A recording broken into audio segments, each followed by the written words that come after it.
What if I told you that the majestic castles from knightly novels were actually giant stone refrigerators?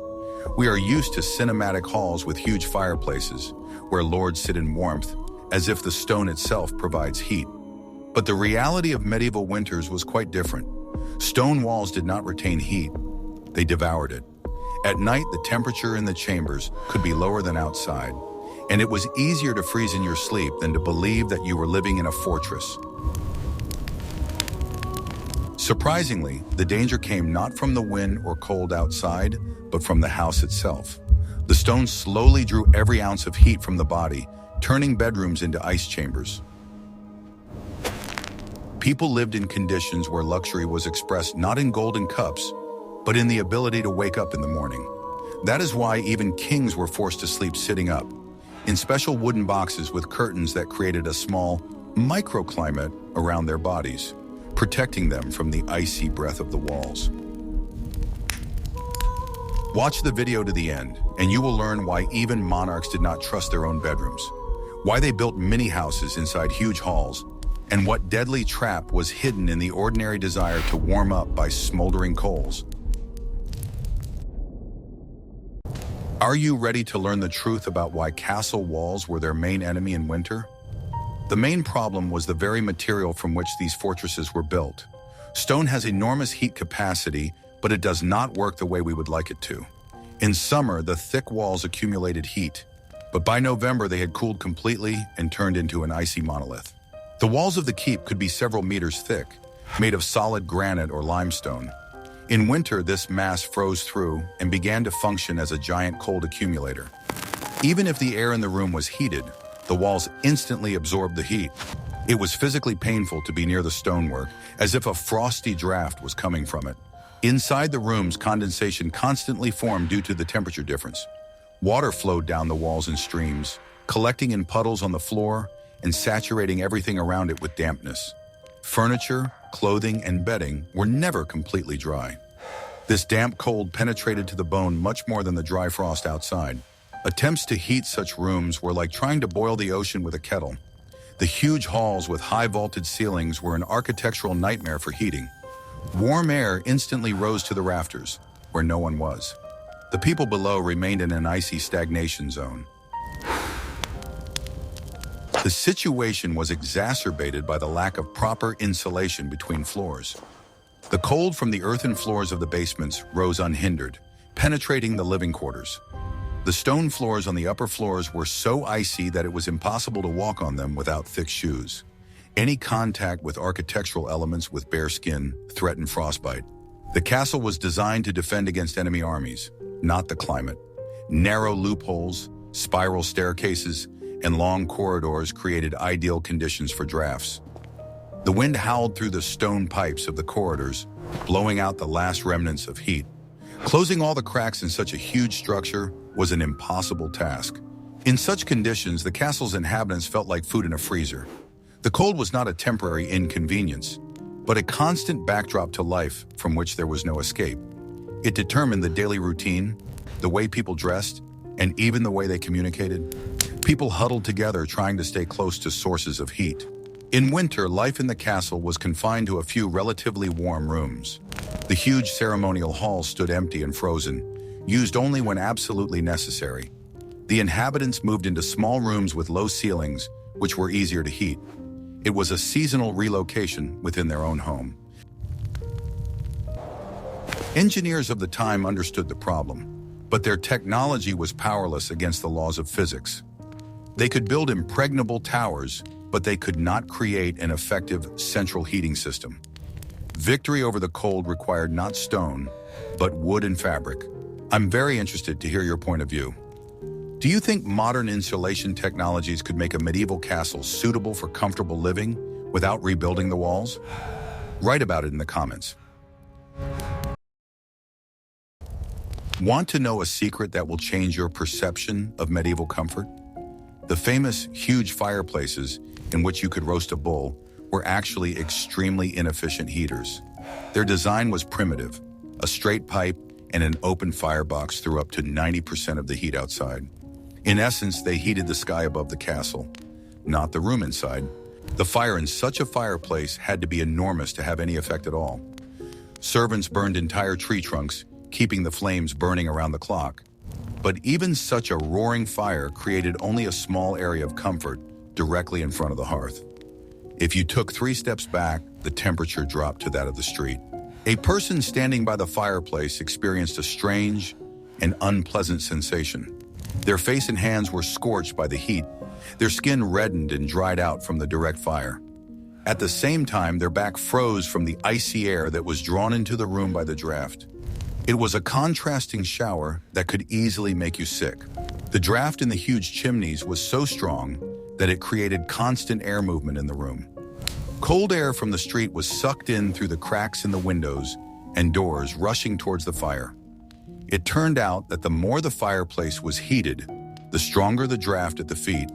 It was a vicious circle of fighting physics. In addition, fireplaces often smoked due to improper construction or strong winds. Acrid smoke filled the room, stinging the eyes and settling as soot on the walls and clothing. The castle's inhabitants coughed constantly and suffered from respiratory problems. In winter, the smell of burning wood permeated their skin and hair, becoming a familiar aroma of the nobility. To retain some warmth, tall wooden benches with high backs were placed in front of the fireplaces. These backs acted as screens, reflecting heat back to those sitting and protecting them from drafts from behind. Sometimes special wooden screens were used, creating a small room within a room around the fire. Maintaining such a fireplace was hard work that required constant attention. Huge logs had to be brought in, chopped, and turned, risking burns. The ashes had to be raked out with buckets, trying not to spread dirt throughout the hall. If the fire went out at night, by morning, the room would turn into an icy crypt. The fireplaces in the bedrooms were smaller, but even they could not heat the air to a comfortable temperature. The heat from them disappeared almost instantly after the wood burned out. Therefore, it was necessary to go to bed quickly, while the remnants of heat still lingered in the air. Waking up in the morning was always accompanied by steam coming out of one's mouth. There were attempts to improve the system, for example, by making chimneys in the thickness of the walls to warm them up. But the stone was so thick that the heat simply dissolved into the mass, not reaching the surface. Effective radiators had not yet been invented, and the stone remained cold. But if the fire was not enough, people had to find other ways to retain precious heat. In the next chapter, you will learn how ordinary fabrics served as modern wall insulation. What you have never seen in movies is the true purpose of luxurious tapestries. We are used to thinking of carpets on walls as a sign of wealth or simply as interior decoration. In fact, they were a complex engineering system of insulation, without which life in a castle would have been impossible. Tapestries were not just pictures. They were a second skin for cold stone walls. The fabric was never hung close to the wall. A gap of several centimeters was always left. This air pocket worked like a thermos, creating a layer of still air between the icy stone and the living space. Air is an excellent heat insulator, and this simple trick allowed the temperature in the room to be raised by several degrees. The tapestries were very dense, heavy, and made of wool. They were woven over many years, creating a dense structure that was impervious to drafts. They dampened the cold radiation of the stone, making it tolerable to be near the wall. The wool was much more pleasant to touch than wet granite. These woven walls covered the entire space from floor to ceiling, leaving no gaps. In rich chambers, they could hang in several layers, creating additional protection. This turned the stone box into a kind of felt yurt installed inside the castle. Visually, this made the room smaller, but acoustically and thermally, it made it cozy. The floor also required protection, as the stone instantly drew heat from the feet. Instead of the parquet flooring we are used to, a thick layer of reeds or straw was scattered directly on the slabs. This plant-based carpet served as an excellent insulator, separating people from the icy base. In winter, the layer of straw was made especially thick, sometimes reaching up to the ankles. Fragrant herbs such as lavender, mint, or wormwood were added to the straw. This not only created a pleasant aroma, but also repelled insects to some extent. Walking on such a springy floor was warm and soft. Heavy curtains, often lined with fur or batting, were hung over doorways. They blocked the cold air coming from the corridors and staircases. Each door was a weak point in the defense against the cold, and was protected as carefully as the fortress gates. On particularly cold nights, the windows were also covered with thick woolen blankets. The shutters did not provide a complete seal, and the icy wind always found a crack. An extra layer of fabric helped to reduce this flow and keep at least some of the heat inside. This system had a significant drawback. The fabric and straw accumulated dust and moisture. In a damp climate, mold could grow behind the tapestries, which was harmful to breathe. But there was no choice, either dampness and mold or deadly cold. These woven decorations cost a fortune, often more than the construction of the walls themselves. The loss of tapestries in a fire or robbery was a disaster, condemning the owners to freeze.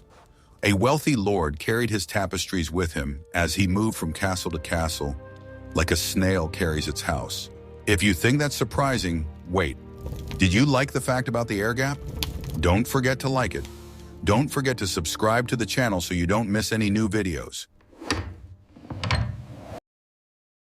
What if I showed you a time machine that would transport us to a medieval bedroom? The bed of a nobleman in the Middle Ages bore little resemblance to modern sleeping furniture. It was a monumental structure, a veritable wooden room inside a stone hall. The main feature of the bed was not the mattress, but a thick canopy with heavy curtains on all sides. When going to bed, a person would draw these curtains tightly, completely separating themselves from the huge unheated room. The fabric, usually thick and expensive, served not only as protection from the cold, but also as a kind of partition that created a feeling of comfort. Such curtains could be decorated with embroidery or patterns, but they were valued primarily for their practicality. Inside the canopy, the air warmed up faster than in the rest of the room, and a person felt almost like they were in a small warm shelter. The volume of air inside this peculiar cocoon was small, and after a few minutes the interior began to fill with the warmth of the human body. The canopy functioned as a primitive thermal insulation system. It retained the warmth of breath and almost completely blocked drafts, which were a constant problem in stone castles. Thanks to this, even in harsh winters, it was possible to feel relative comfort, at least at night. The feather beds and blankets were incredibly lush and heavy, and were specially made to press people more tightly to the bed. They slept on down mattresses stuffed with goose down or feathers.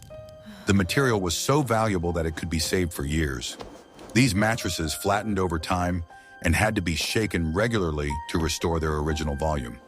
Several layers of woolen fabrics were placed on top, and sometimes animal skins, which served as additional protection from the night cold.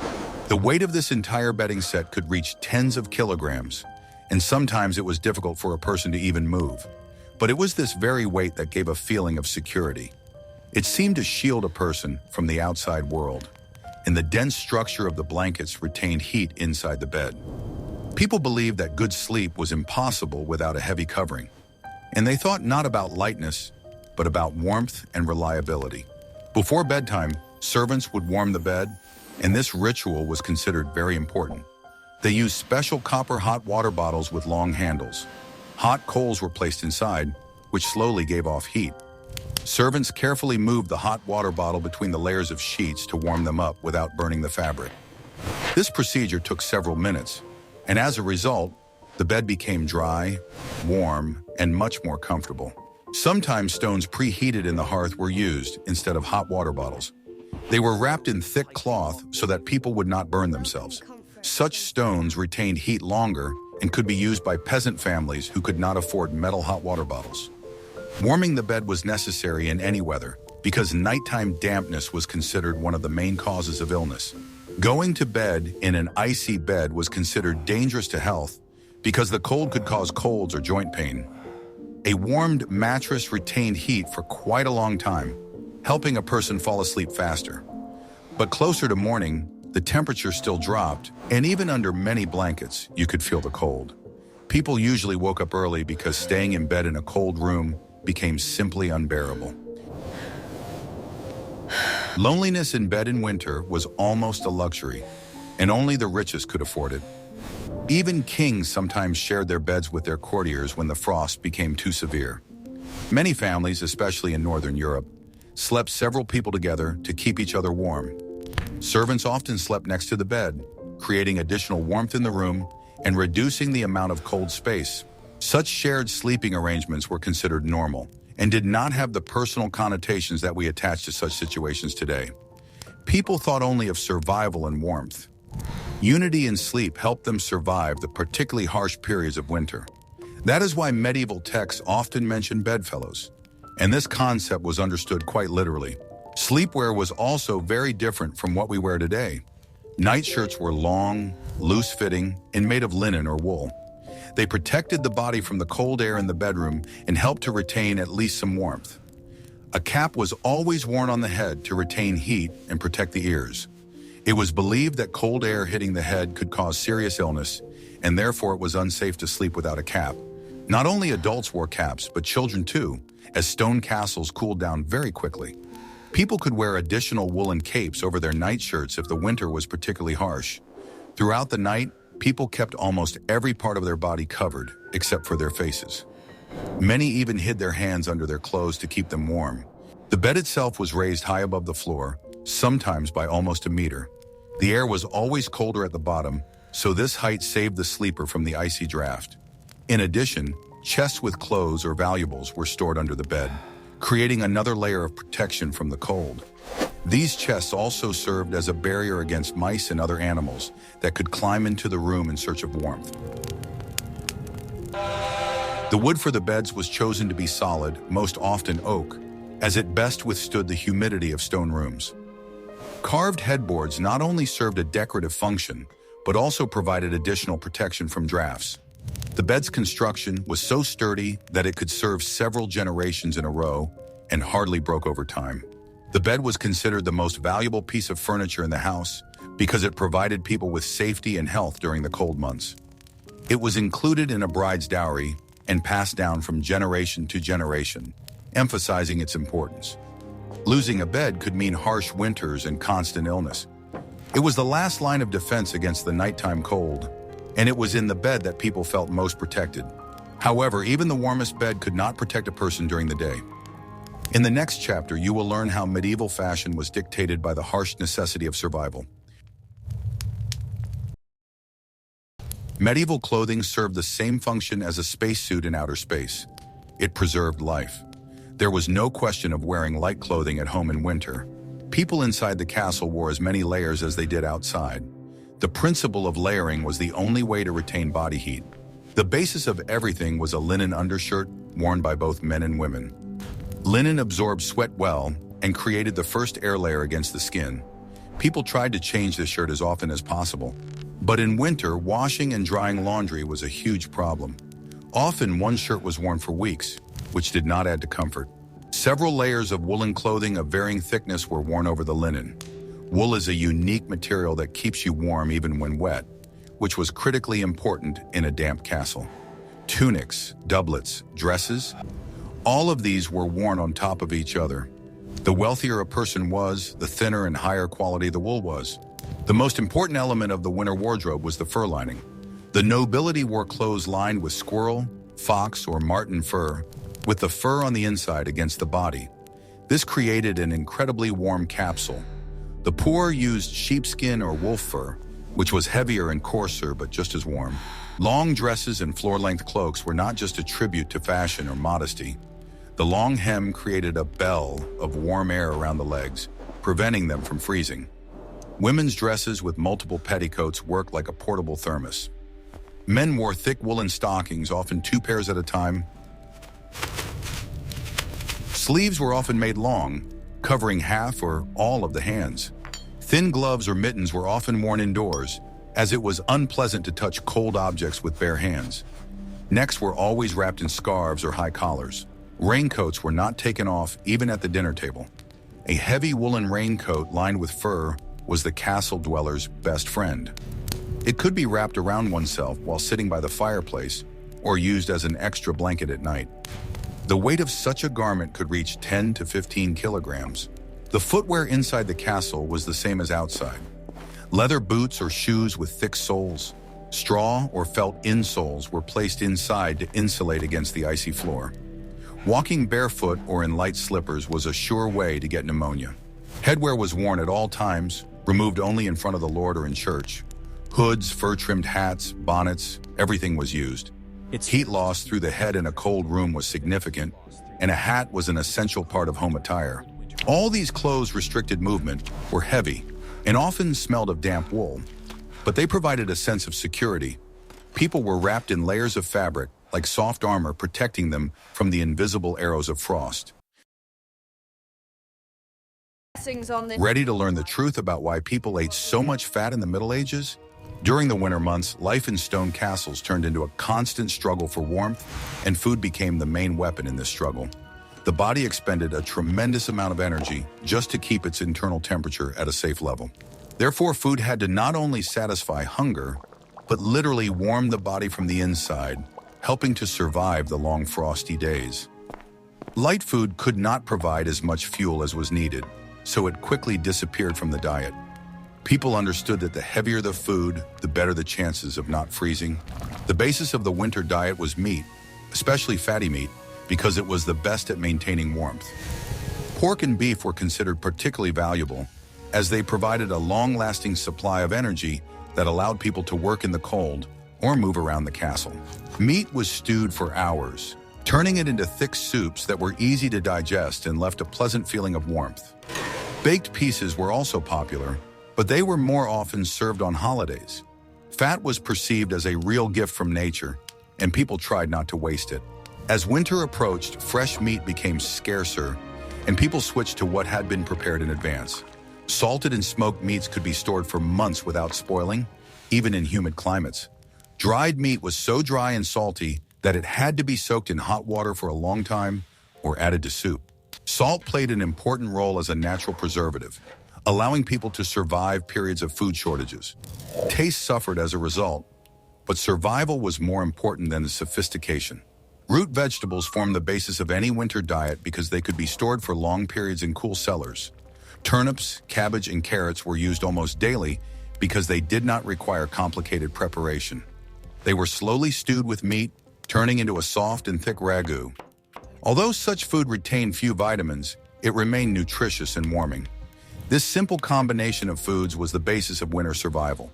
Hot food was essential, and cold food was considered almost useless. Prepared dishes were rushed to the table before they were covered with a thick layer of fat. Bowls were made of durable ceramics or metal, which retained heat longer. The food was often so hot that people burned their tongues, but they preferred that to the risk of catching a cold. During the cold season, the warmth of food was as important as the warmth of the hearth. Bread took center stage on the table, especially in winter, when it became the main accompaniment to meat. It was baked from a mixture of coarsely ground rye and wheat, resulting in dense, heavy loaves. This bread did not crumble easily and absorbed hot fat and sauce well, becoming an additional source of energy. Thick slices were used as a base for food, and at the end of the meal they were eaten so that not a drop of gravy was wasted. It was filling, coarse, and indispensable. Spices played an important role not only as flavor enhancers, but also as a means of internal warming. In those days, it was believed that spicy food stimulated the blood and helped the body cope with the cold. Pepper, ginger, and cloves were brought from far away and were expensive, so the use of spices emphasized the high status of the castle's owners. However, during the winter months, even the poor tried to get a little spice to keep their strength up. Spicy dishes were considered healthy, especially in severe frosts. Alcohol became a regular part of winter meals, as clean drinking water was unavailable or could spoil. Ale and beer were brewed in almost every castle and drunk daily, especially during hard work. Warmed wine with spices was valued for its instant warming effect, even if it did not last long. Wine helped people relax after a long day in cold rooms. Sometimes alcohol was the only way to forget and distract oneself from the darkness and cold. In winter, the diet was completely changed so that the body would receive more energy when it was especially needed. The most substantial meal was dinner, which was supposed to keep you warm at night. People ate until they were full, hoping that warm food would help them fall asleep faster. The night cold could be especially harsh, so it was dangerous to go hungry. Even children knew that on an empty stomach, the night seemed endless. Many dishes were simple and coarse, but at the same time they were an essential part of the survival system. They were prepared in large portions so that there would be enough for all family members or entourage. The variety of flavors was limited, and meals were rarely expected to be enjoyable. The most important thing was to get the maximum calories in the shortest possible time. The winter diet was harsh, just like life itself. Food served as fuel for the body, allowing people to continue their daily activities even on the coldest days. It helped maintain the strength and endurance necessary for housework or guarding the walls. Without a nutritious diet, it was easy to freeze quickly, especially during long night shifts. Therefore, the kitchen was treated with respect and caution. Any mistake could cost someone their health. Even drinks were served hot so that they not only quenched thirst but also warmed people up. Herbal decoctions were made from dried plants collected in the summer. Some of them were considered medicinal and helped with colds or fatigue. Hot drinks were served several times a day to keep warm. This habit became an integral part of winter life. Festive meals were a rare event, but in winter they had special significance. People cooked fat geese or pigs to celebrate important dates. Such feasts provide an opportunity to forget about the harsh winter for a while. But even festive food was designed for calories, not aesthetic pleasure. Its main purpose was the same: to keep warm. In some castles, food was prepared several days in advance to save time and fuel. Soups were stored in cold pantries, and when reheated, they became even thicker and more filling. Housewives made sure that nothing went to waste because every portion of food was precious. In winter, any wastefulness could lead to trouble. Therefore, people appreciated everything that came to the table. Even the smells of the kitchen took on special significance in winter. The warm aroma of stewed meat or fresh bread could lift the spirits and distract from the cold. People gathered closer to the kitchen to catch at least a little warmth. In some castles, the kitchens were the warmest rooms, and people came there not only for business. Food became the center of attraction. It was not haute cuisine, but functional fuel for the biological stove. The food was heavy, coarse, and monotonous, but it gave people the strength to survive another day in the stone bag. Each meal was a small victory over the frost that stood on the other side of the walls. Without this hearty diet, people simply would not have been able to endure the harsh winter. Food was as important as the fire on the hearth. The warmth from food helped to cope with the physical cold. But what about the psychological cold? In the next chapter, you will learn why darkness was no less dangerous than frost. In the Middle Ages, winter days were short, and by 4 o'clock in the afternoon, the castle was plunged into pitch darkness. It was not the kind of darkness we are used to, with streetlights and glowing screens. It was absolute, thick blackness that weighed on the psyche and altered the perception of reality. Light was an expensive and scarce resource. It was practically impossible to light the huge halls of the castle. Beeswax candles cost a fortune and were used only in the Lord's chambers or in the church. Most people used tallow candles made from animal fat. They smoked, smelled terrible of burnt fat, and gave off a dim, flickering light. Torches, which are so often shown in movies, were rarely used indoors because of the risk of fire and soot. They were only lit in huge stone corridors or outside. The living quarters were dimly lit, making it difficult to see the face of someone sitting across the table. Due to the lack of light, all activity ceased at sunset. It was impossible to read, sew, or do crafts. People were forced to sit idly for long hours, huddled around the hearth. This forced idleness in the dark and cold was depressing. The shadows in the castle took on a life of their own. The dim light of the candles picked out the corners of furniture, the folds of tapestries, and the outlines of statues from the darkness, turning them into frightening silhouettes. It is not surprising that people believed in ghosts and evil spirits. In such lighting, the imagination painted the most terrifying pictures. To move around the castle at night, it was essential to carry a light source. Going out into the corridor without a candle was a dangerous journey. One could trip on the uneven floor, fall down the steep stairs, or simply get lost in the maze of passageways. People's eyes were constantly strained, trying to make out details in the semi-darkness. Their eyes grew tired and watered from the smoke. The world narrowed to a spot of light from a candle or fireplace. Everything outside this circle ceased to exist. Depression and despondency were frequent companions of winter. The lack of sunlight, The grayness of the stone walls and the constant twilight caused seasonal affective disorder. Feasts and holidays were an attempt to dispel this melancholy with bright lights and noise. Light was a symbol of life and safety. The fire in the hearth was guarded like the apple of one's eye. If it went out, it was seen as a bad omen. Darkness was associated with death and cold, and they were always at the doorstep. The psychological pressure of darkness was no less exhausting than the physical cold. People waited for spring not only for warmth, but also for the opportunity to see the world in bright colors again. The sun was salvation from the prison of shadows.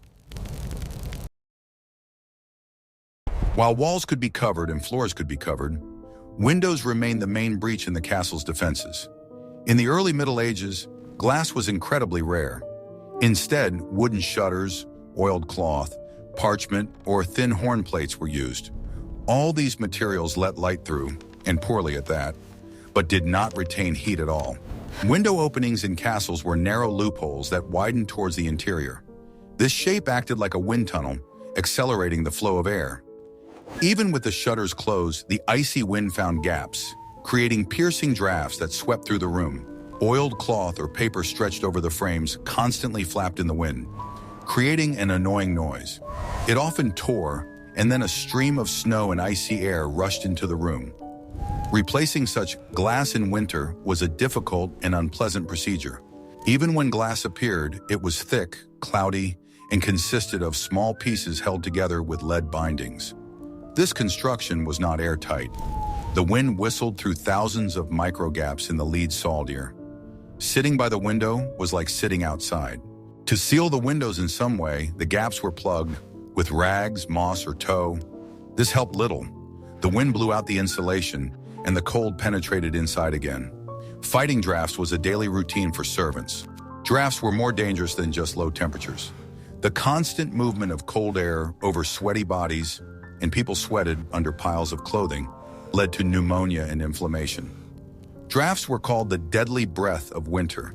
At night, the windows were closed with heavy wooden shutters from the inside and outside and bolted shut. This turned the room into a completely dark crypt, but at least provided some protection from the wind. In the morning, the shutters were open, and along with the light, the frost rushed into the room. In large halls, the windows were often located high up under the ceiling. It was difficult to reach them to close the gap. Cold air fell from there in a heavy wave, cooling the heads of the revelers. Sometimes the windows were simply covered with straw mats or hay bales for the whole winter, sacrificing light for warmth. The castle turned into a molehole with no access to the outside world. It was a radical but effective solution. The window was a source of constant concern. It was a hole in the castle's armor through which nature constantly tried to strike. People hated and loved windows at the same time, for the light and the cold they brought. In a huge, cold castle, stationary heating was not enough, so people invented portable heat sources that could be carried from room to room.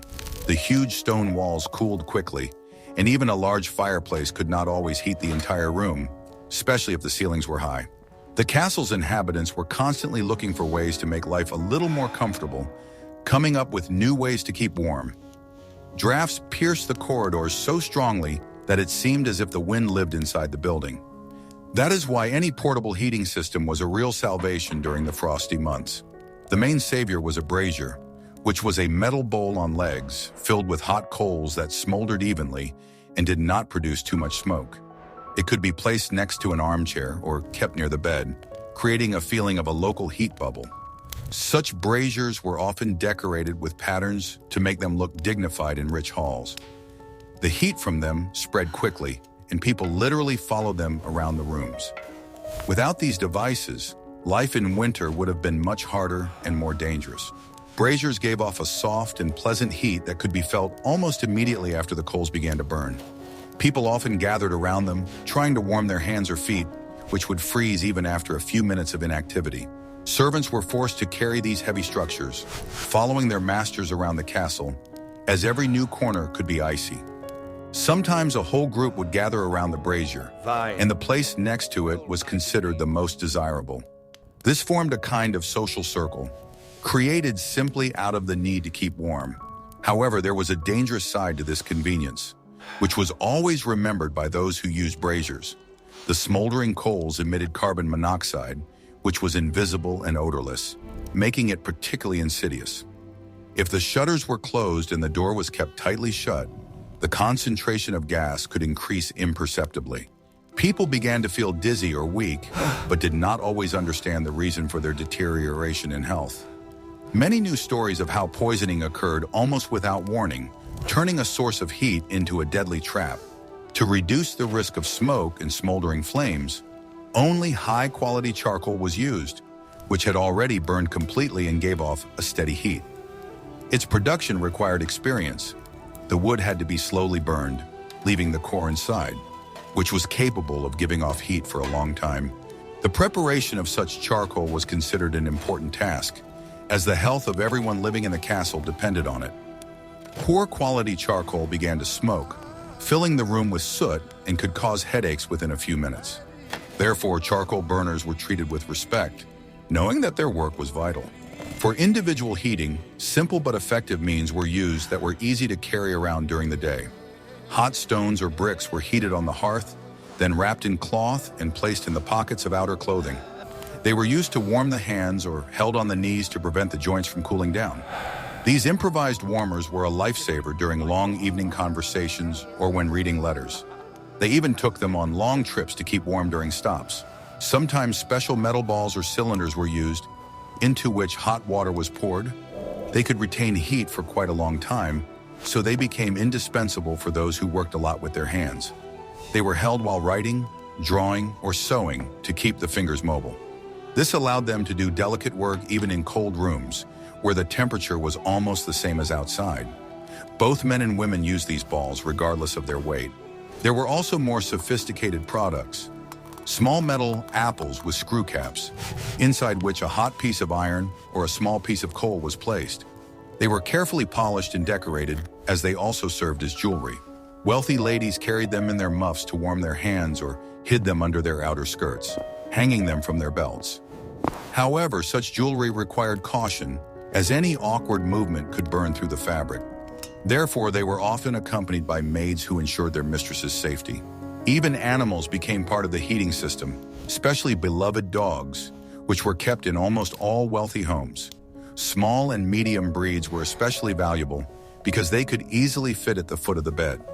They were placed next to their owners while they slept to provide extra warmth.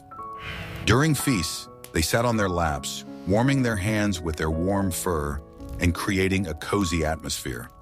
The more animals there were in the room, the stronger the effect of this living warmth. Some castles and churches used another method of temporarily heating floors by sprinkling them with hot sand before important events. This technique made the surface slightly warmer and allowed people to endure long services without feeling the icy cold under their feet.